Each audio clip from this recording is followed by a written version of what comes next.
Thank you for being here on our last day. Is this the thing? Yes. Okay. Oh, here's the next button. Next button, and then Sorry, if you technically want to use challenged. this as a pointer, Do surgery, but fail proof. okay, thanks. Welcome. So I'll talk a little bit about background, OR and other checklists, the team approach in the OR, and patient safety and outcomes. So a little bit about background. Checklists actually started in the 1930s with the aviation field, and they chose to address checklists because of human error. And human error led to a lot of issues and problems and complications and accidents and a lot of aviation accidents.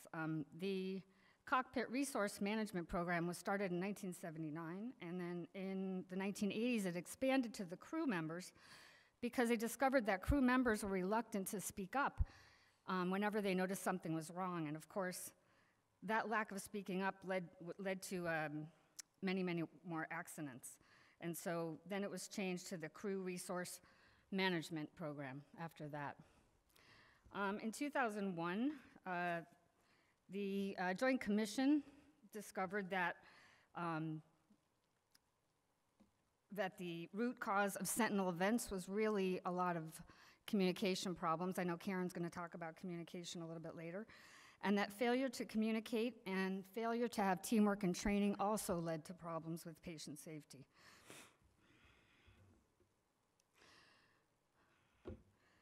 So in 2006, the World Health Organization, led by Dr. Atul Gawande, had their second global patient safety challenge for safe surgeries saved lives. And Atul Gawande led a team of anesthesia people, surgery people, nursing, infection control, and quality improvement people. And they led this team to eventually form what's now almost the gold standard of surgical safety checklists. And this is the latest one from 2009. In their pilot study, they had over 108,000 surgeries that participated in the pilot study. And currently, there are over 4,000 hospitals in over 122 countries using this particular checklist. These are different checklists that are used. The SURPASS checklist is really about not just surgery, but all about patients from admission to discharge.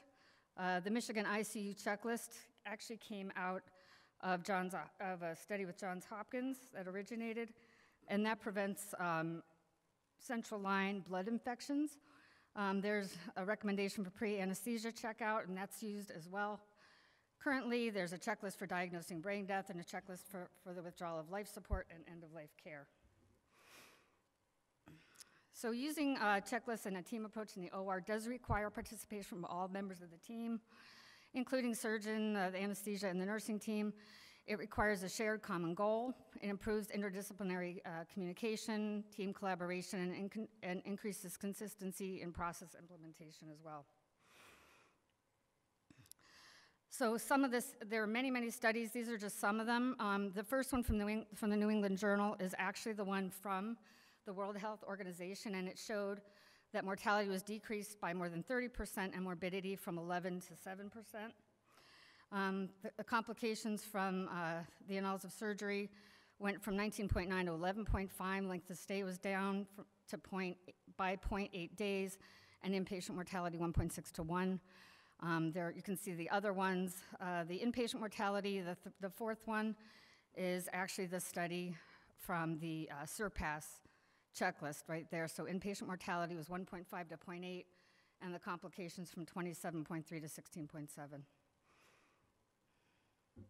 So recommendations and lessons learned.